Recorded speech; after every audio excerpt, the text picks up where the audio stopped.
All right, again, we're talking about Nothing But a Good Time, the incredible book, Tom Beaujour and Richard Bienstock. Now, after these bands, talk about a band like Quiet Riot, because obviously when we're talking about the 70s and Van Halen, the Quiet Riot that we knew originally was Randy Rhoads and of course Kevin DuBrow, but it wasn't quite yet Rudy Sarzo. It wasn't those guys, Kelly Gurney and all that. But, you know, Randy got plucked, you know, to join Ozzy, and the rest is history. You know, he begrudgingly, not being a Sabbath fan, didn't even know if he wanted to go to the audition. You know, Dana Strum had told him to come down and play for, but his mom told him, Randy, this might be your break, go down. But, you know, Quiet Riot was, you know, in a club like Starwood, they were almost as popular as Van Halen and originally, because Van Halen's big audience was Pasadena and San Gabriel Valley. But in Hollywood, you know, Quiet Riot was more glam. They were a little more pop. You know, the fans came out definitely to see Randy. But then you had this whole new Quiet Riot, you know, in the 80s. And the first of these bands to really go big on radio, of course, with a Slade cover, but they hit radio really hard and had a multi-platinum album, which caused a signing frenzy with a lot of the labels. They're like, okay, well, Motley Crue seems to be doing something, but they're not so much on the radio. Now, all of a sudden, you know, the rest is history with Metal Health. Talk about the Quiet Riot that we know and any of the, you know, past that you may know of. Everyone seems to credit, and I think rightfully, like even Dee Snider says in our book that he, you know, basically that Quiet Riot is the band, like you said, the band that broke down the doors for everybody else to come through. That the fact that Metal Health, you know, became a #1 album, and that you know, Come On Feel the Noise was such a huge hit is what allowed all the other bands to get signed. And it was a record that Epic Records didn't even want to put out. Spencer Proffer, the who produced the record and sort of recorded it on spec for his label Pasha, which was distributed by Epic, he had to beg. They were like, we don't want this. This is like weird old dinosaur rock. This, you know, this is not good. So Quiet Riot, I don't think without that Quiet Riot record and without Come On Feel the Noise and MTV coming together, I don't think we're sitting here right now having the same conversation. Yeah, and it's interesting too, because Tom's definitely right about Quiet Riot definitely being the band that broke through on MTV and made it okay for all these other bands to walk through that door. But for a style of music that people think is so predicated on, you know, the way that you look and the fashion and these guys being sort of these pretty boys, you know, the bands that really kind of broke down the door are Quiet Riot and Twisted Sister, as far as the visual end of it on MTV. And not only are both of these bands not necessarily the prettiest bands when you look at Motley or Poison or whoever else it might be, they're also bands that, and they talk about this in the book, that they're really not even necessarily 80s bands. They're older guys that are sort of 70s bands, and that nobody wanted. Twisted Sister obviously had been passed over tons of times. They've been doing it 10, 15 years at this point, and Quiet Riot had been passed over a lot. Like Tom said, Spencer Proffer had to basically beg to even get this record out. And yet, so here they are, you know, the two bands that you would have kind of counted out by 1983, 1984 are the ones that really kind of busted all wide open in a big way for everybody else, your Motleys and your Poisons and Guns N' Roses and all these bands to come walking through in the following years. You know, and interestingly, both then Twisted Sister and Quiet Riot don't manage to really follow up. You know, they have these enormously huge records, and I think that it bears pointing out right now is that that's sort of the double-edged sword of MTV. You know, like once you have it a hit as big as those bands did, which were just like, I mean, ginormous pop crossover, Billboard Hot 100, like everywhere hits. You can burn out an audience in one album.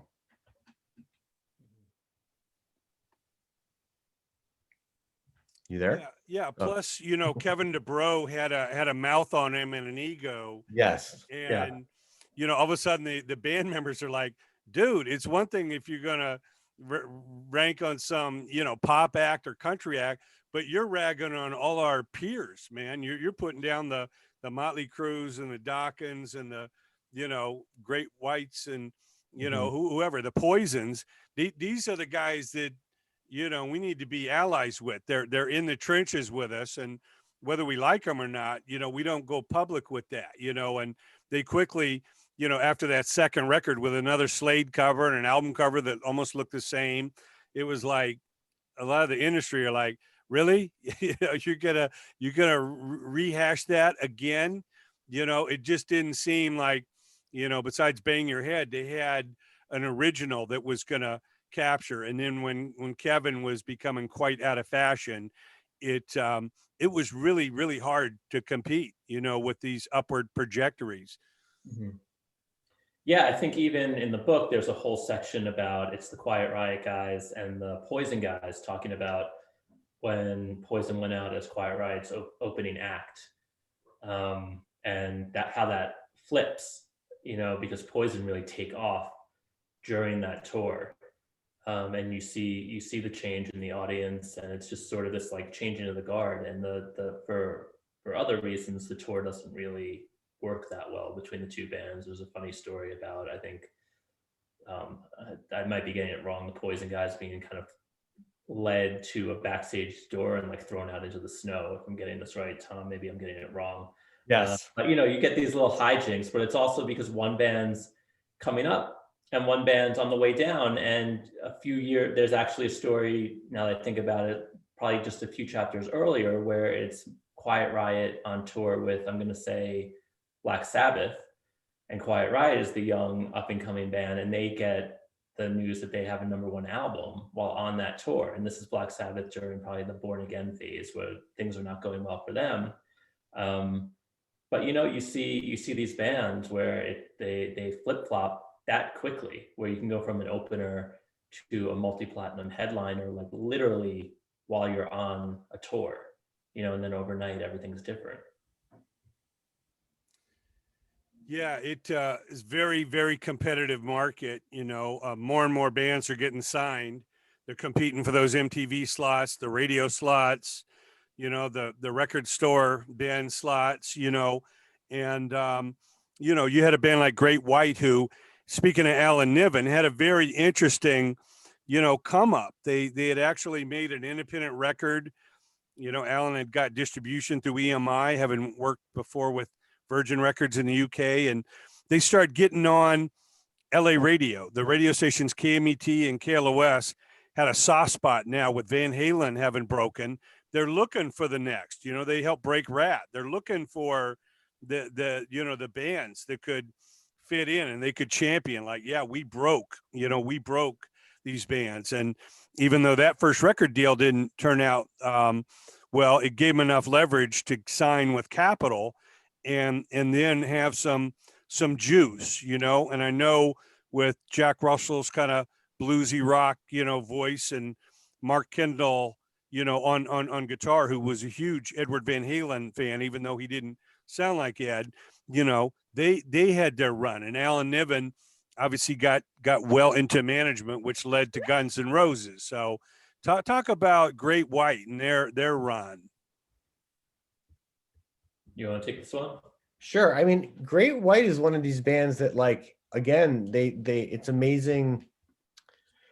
You know, they make it in there. I mean, look, Great White is the craziest story in our whole book is about Jack Russell from Great White. Like, in our book, Jack Russell like talks about going to jail because he shot someone by mistake in a drug heist gone wrong. Like, he's a wild guy. So like, there's definitely some good Great White stuff in our book. Like, that's maybe the greatest moment in our whole book is Jack Russell goes for like 15 minutes talking about this one horrible thing that happened to him. Again, a band that made it like all on their own, I feel like, and who, it's funny, you know, when you talk to Alan Niven, Really, Great White was his band that he thought was going to make him rich, or famous, I think, or make it. And then Guns N' Roses comes along and switches everything up. But they were, and then they were also one of these bands that never really made it fully to the point where they could like headline an arena. I don't think.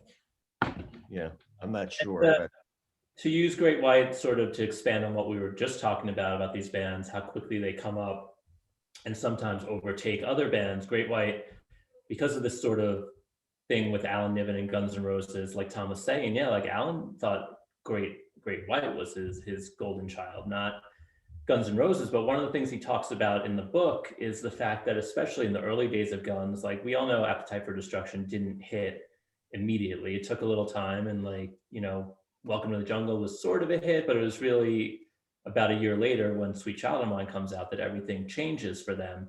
And Alan talks about the fact that, especially in the early days of Appetite, because that record also cost so much to make, because Guns N' Roses were such a hard band to wrangle, they had to, he sort of piggybacked on the success that Great White was having at that time to help get Guns N' Roses in front of people, which is not what you would think, because in you look back on it now, and of course Guns is the bigger band, but Great White helped out, not personally, but as far as how Alan used them to get Guns N' Roses a little bit of success and a little bit of attention. And then a few years later, they do that show, the famous Guns N' Roses show at the Ritz that was played on MTV endlessly, and Tom was actually at that show in person.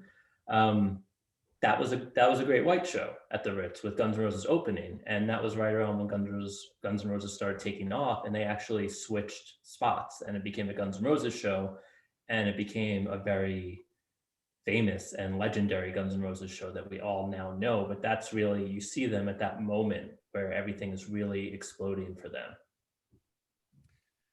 Yeah, I know Axel didn't really appreciate at that point that, Alan's managing this other band, but that was what he came up with, and, a lot of tension, obviously, that made GNR. But let's talk about Poison, because, again, another band that I had been in the trenches with, working promotions, a lot of these bands. These guys drive out, with barely gas money from Pennsylvania, with an original guitarist.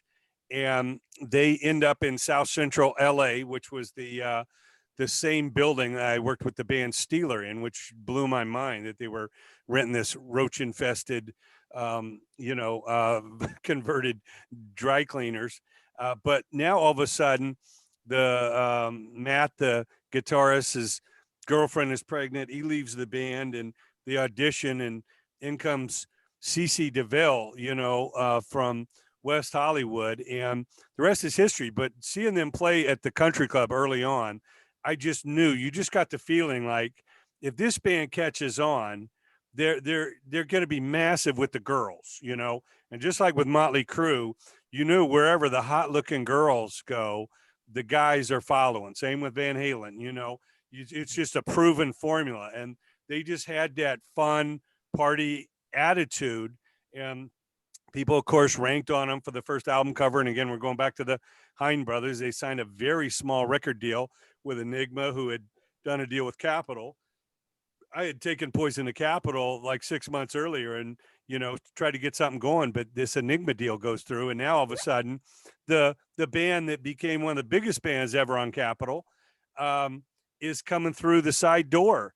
And Poison, the first single, Cry Tough, didn't take off, but Talk Dirty to Me was the perfect video for MTV. And again, the rest is history. But, a lot of the macho guys, they were not feeling, that album cover, look what the cat dragged in. But talk about the phenomenon that was Poison. They were, I think it's funny though, they're the band that most bands in this book, if they talk smack about anybody, they'll talk. I think they took everybody by surprise. I think people were like, wait, these guys don't play that good. And they kind of look like, they dress like girls. And I think that then Poison comes and wins the whole ball game.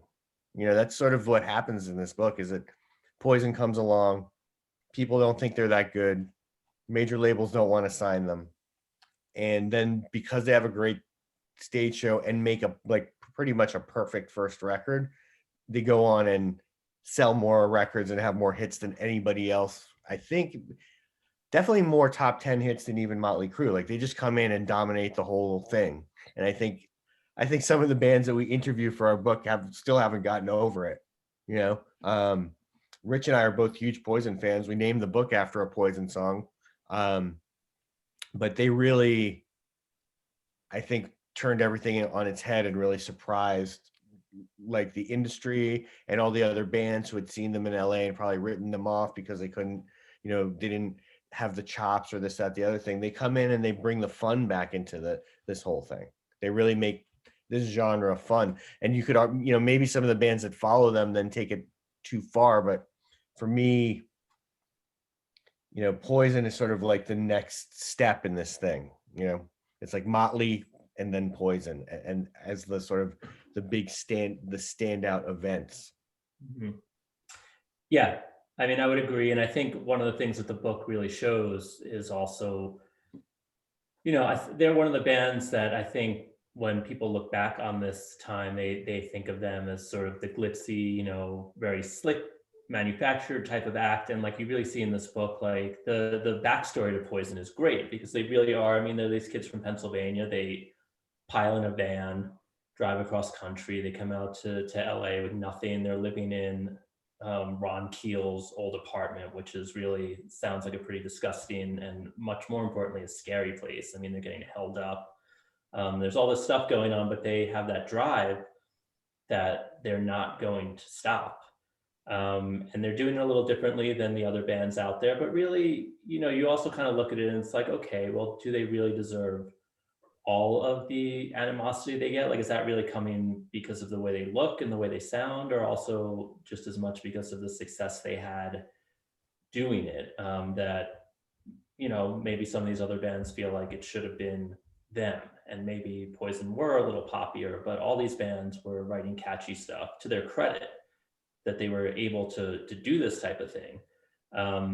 So, you know, I don't know that you can fault Poison for just doing it a little bit better in a lot of ways. And then the other thing that's worth mentioning too is, because you brought it up a little bit, is yeah, they had this guitarist initially, this guy Matt Smith, who leaves, and then CC DeVille comes in, and Tom actually interviewed Matt Smith for the book, which was a big thrill for both of us as Poison fans. Also knowing that this is a guy that, I mean, Tom can tell you more about how difficult it was to track him down, to get him on the phone, but you've never heard a real interview from this guy talking about his experience as Poison's guitarist. So that was a really sort of eye-opening thing to be able to get and to put into the story. Yeah, I mean, I have the original demos they made for Atlantic, you know, with Matt. And Oh wow, you have those? yeah, and got turned down, you know. I'd love to hear those. But CC came in with a monster attitude. I mean, between the platinum hair and the you know, the drawl he had, I mean, the swagger was just ridiculous. And you know, like we say, the girls really led the charge, you know, with Motley Crue and Poison, because it became known real fast that all the hot girls were lining up at the country club or the Troubadour, wherever Poison was playing. There was really, you know, like Motley Crue and, you know, Van Halen before them, where the hot chicks go, the guys are following, you know. And it's really no question that, you know, all it took was MTV. I don't know if Poison would have made it without MTV. A lot of this is timing. Would have Motley Crue made it without MTV, you know, because big time radio wasn't necessarily embracing Too Fast for Love, and even, you know, Shout at the Devil, and certainly Poison, you know, couldn't get arrested on radio with Cry Tough. So it was really, you know, credit to MTV for bringing this decadence right into the bedrooms, where these teenage girls are like, oh my God, these guys are my favorite new band, like overnight. Yeah, because if you really look at it too, like a lot of these songs, you know, okay, you have like Every Rose Has Its Thorn and some of these power ballads.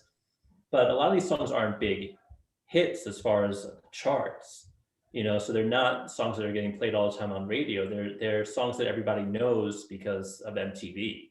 And they might have not even made it that far up the charts, but we were just seeing it over and over 24 hours a day, whether it's Round and Round or, you know, Looks to Kill or all this stuff. So yeah, I mean, I don't know that we're here even talking about this in the same way without MTV.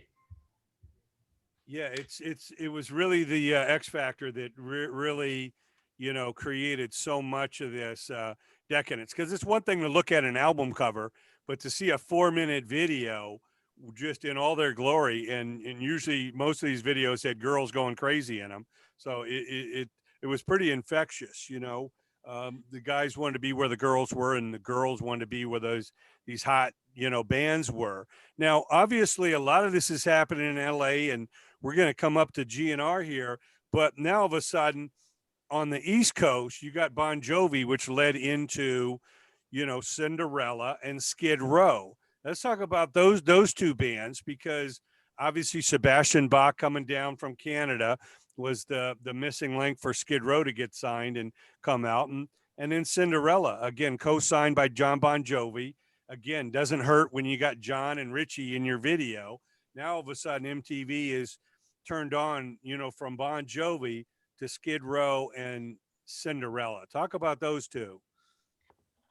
I mean, those were bands that really, you know, they are living in a completely different world over on this side. You know, there wasn't a scene on the East Coast where a band, I mean, Cinderella played club gigs and I'm sure that they were well attended, but there wasn't in Southern New Jersey and around the Philly thing, but there really wasn't a scene where, like in LA, you had unsigned bands selling out venues the size of the Country Club. You know, original bands. So these guys came at it in a different direction. Like they actually, you know, most of them got signed having played many fewer shows, and without having these huge live followings. You know, Cinderella famously had to let go 2 guys from the band in order to get their record deal. They had to let go their guitar player and their drummer, who go on to form Britney Fox. But there's definitely a bluesier side to their music, I think, and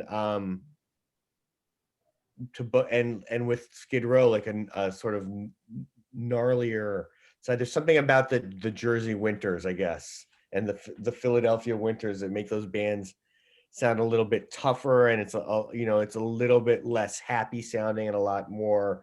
There's more Zeppelin in it. There's more, you know, Stones in it.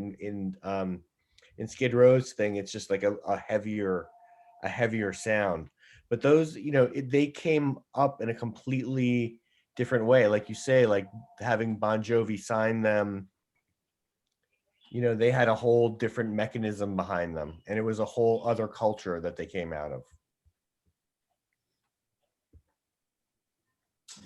Yeah, and I think that what's interesting about those bands too, you know, and you talked about this a little bit, is just the fact that there is this through line from Bon Jovi to Cinderella to Skid Row, and it's not just Bon Jovi and his role in Cinderella and then Skid Row, but it's even, you know, Dave Snake Sabo from Skid Row trying out for Cinderella and not getting into Cinderella. And so then he gets more determined to start his own band, and that's Skid Row. Like, it's great to see these threads that go on. And I think that was sort of how we treated the Bon Jovi story, because as opposed to telling the whole Bon Jovi story, because the way John Bon Jovi comes up is almost like in a vacuum. It's so outside of this whole scene. But once he's in the scene, he really does play a central role in so many of these bands that we're listening to. And he was also, you know, truly helpful to them and helping them get a leg up. And, you know, maybe there are some things that went on later, and we go into the whole, you know, when Skid Row are on tour with Bon Jovi and there's a big fight between Sebastian and John, and the bodyguards get involved and John's family gets involved, and it's sort of a wild story. But he was really instrumental in making sure that these bands got out there and got in front of the fans and had the success that they had. Yeah, there's no doubt about it. You know, it was a nationwide and worldwide sensation now with, you know, Motley Crue and you know, Rat and Wasp and all these guys taking off in Europe and Canada and, you know, Australia and around the world. But the big one happens in '87. Now all of a sudden, Alan Niven is asked to manage Tom Zutot's new signing. Vicky Hamilton managed for a minute, but you know, Tom knew that they needed something more, somebody a little more seasoned, and that's Guns N' Roses. Obviously, Slash and Steven Adler went to Fairfax High School down on Melrose, but Axl and Izzy came from Indiana, and Duff came from Seattle with a punk rock background, you know. But being on the streets of Hollywood, again, these guys were broke, poor, but you know, obviously the secret, you know, ingredients is Slash's amazing bluesy guitar, you know, harkening back to the great classic rockers, and then Axl with this super high pitched attitude, you know, in your face vocals, you know. Talk about, you know, this again. I know there was a bidding war, and you know they loved being taken out to dinner by all the labels in the meantime, because they certainly couldn't afford, you know, much groceries at that point, but living pretty much on strippers and couches, you know, GNR, you know, and it took a while for them to break. Talk about the GNR phenomenon. Yeah, the you're right about it taking a while for them to break. And again, that's something that we spend a lot of time on in the book, the whole sort of pre-Appetite story, and meaning not just Guns N' Roses itself, but Hollywood Rose, which is Axl and Izzy and Chris Webber. You know, the sort of the first version of Guns N' Roses, which becomes Rose, and then it becomes, you know, Guns N' Roses with Tracy Guns. And for a while, Axl is in LA Guns with Tracy Guns. And so we go through this whole thing about how it all came together and how each member of the band, you know, shows up in the story. And it's a wild story, you know, and it's a lot of, it's a confusing story because people are in and they're out, and Izzy's there and then Izzy's gone, and Slash and Steven are there and then they're gone and then they're back. And then Duff comes in, but Tracy's there, and then Tracy's gone, and Slash comes back. It just goes through all of these crazy iterations. And within all that, you have, you know, Izzy is living with Tracy Guns at Tracy's grandmother's house, and you know, it's like all this wild stuff that I don't know if there's been another place where all of these guys are sort of on record, like talking about this together.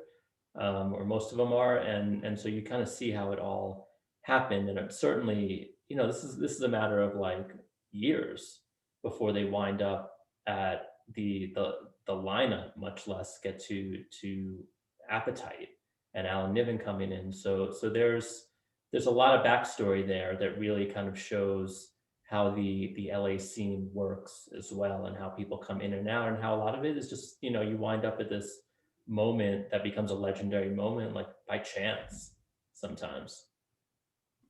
Yeah, I mean, it's funny. They begged Alan Niven to like you used to have Tom Zutaut just being like, please manage this band. Alan Niven turns it down like 4 times, you know, because they were really a dangerous band.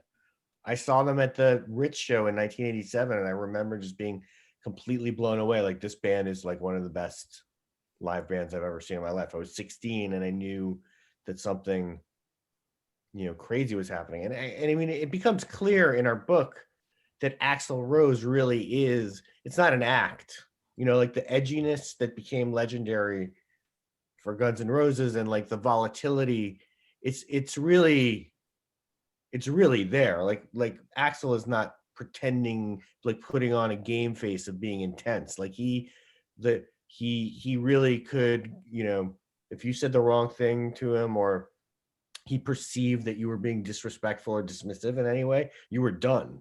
And, you know, so I think it was definitely that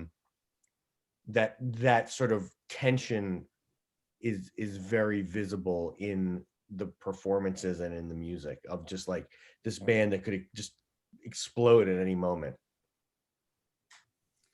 Yeah, there was no question. Seeing them early on before they got signed, doing early promotions for them, like I had done for the CRUE and Poison and everything.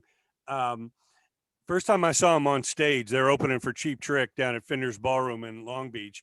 And when Wow. they walked out, I'm looking at these guys and I'm like, who's the first guy in the band to OD first? Who's going to pass out on stage first?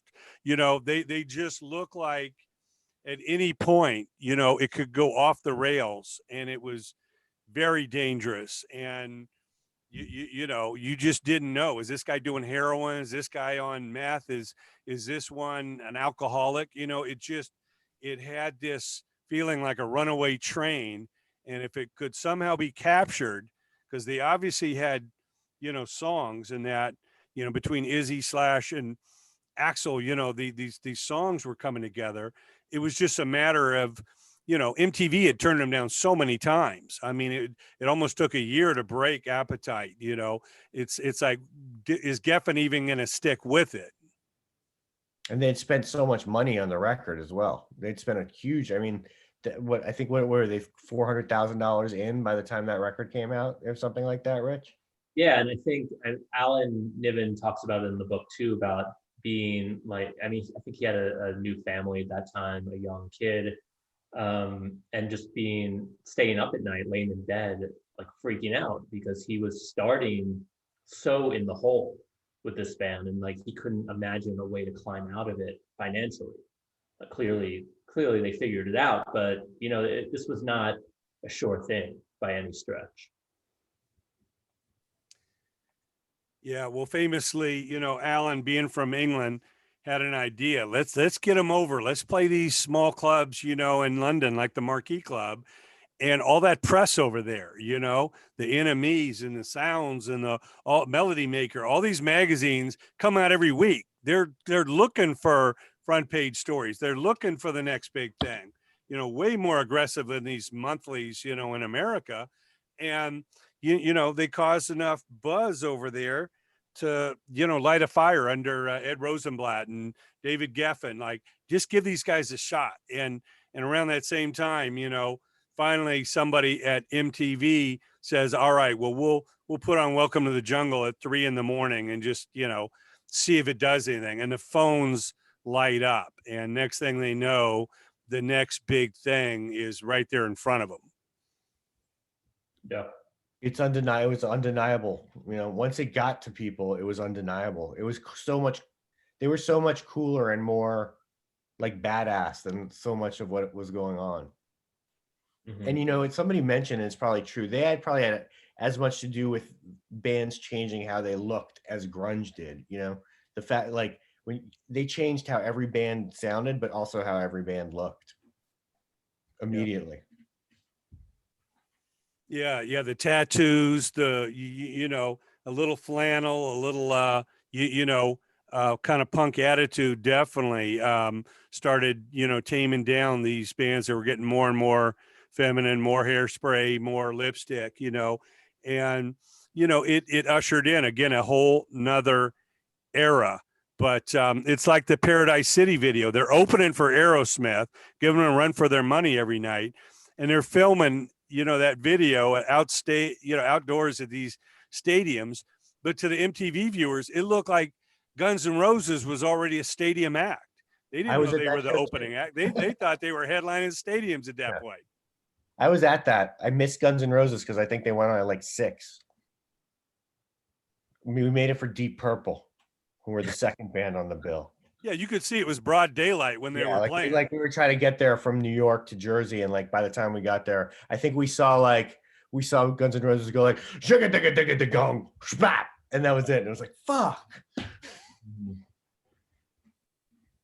Yeah, no, it was amazing to see, and it kind of booked in the 80s, you know, starting with Motley Crue and, you know, the Dokkens and Great Whites and WASP, and, you know, ending, you know, with the CRUE and Skid Rows and all that, you know, coming in. Obviously we had no idea what was about to happen, you know, in the 90s. And again, an MTV decision. All right, we're going to start playing Nirvana. We're going to start pulling back on all this other stuff. You know, MTV had so much power, so much influence at the time. But like is championed in your book, this 80s, this decade, Nothing But a Good Time, is just absolutely an amazing, time capsule of a time that will probably never be again. I know a lot of these bands are still out there touring, whether playing clubs or these package festivals, or, you know, whatever they can pull in a, you know, a casino or wherever they appear. There's still people that have gotten older that are like, man, I want to relive the 80s. I want to go and see that package there. There's 3 bands that I used to love. But, you know, it's been a real pleasure, guys. Nothing But a Good Time is the book, out March 16th. You definitely want to get on it. You know, we didn't get a chance to talk about the Twisted Sisters and VIXEN and Kicks and Warrants and all that, but it's just, there's so much Another time. so much in this book, man. Love to do another chapter. And please check out our talk with these guys on Van Halen coming up. But it's been an amazing time. Tom Beaujour and Richard Bienstock. What a hell of a book. It's sitting right here on my table. I can't get enough of it. It's certainly something you can't read in one night. So you can dig in and check out some chapters and look forward to getting back in. But you guys have really done exhaustive research in the depth of interviews that you've done. That's what impressed me the most, is damn, they talked to him. They got her on the line. Holy shit. Like you say, with Matt Smith and people who ever heard an interview with Matt Smith? I mean, come on. This is Poison's original guitarist, and he's got to sit at home and watch MTV like, damn, man, that could have been me. You know, the girls are attacking their tour bus at every city. And I'm sitting here with a shit job and, you know, a girlfriend that's sending me out for more Pampers, you know. But, you know, it's the breaks that life's give us. And that's part of it. And Nothing But a Good Time really shows that, you know, we still got to live a real life. You know, this is a kind of a fantasy world in a way, but everybody's still got to punch the clock or do what they have to do to keep the roof over their head and some food, you know, in their stomach. But I can't recommend this book enough. So go out, get Nothing But a Good Time, the uncensored history of the 80s hard rock explosion. Tell your friends about it. It is a phenomenal book. Thanks so much, guys. Thank you.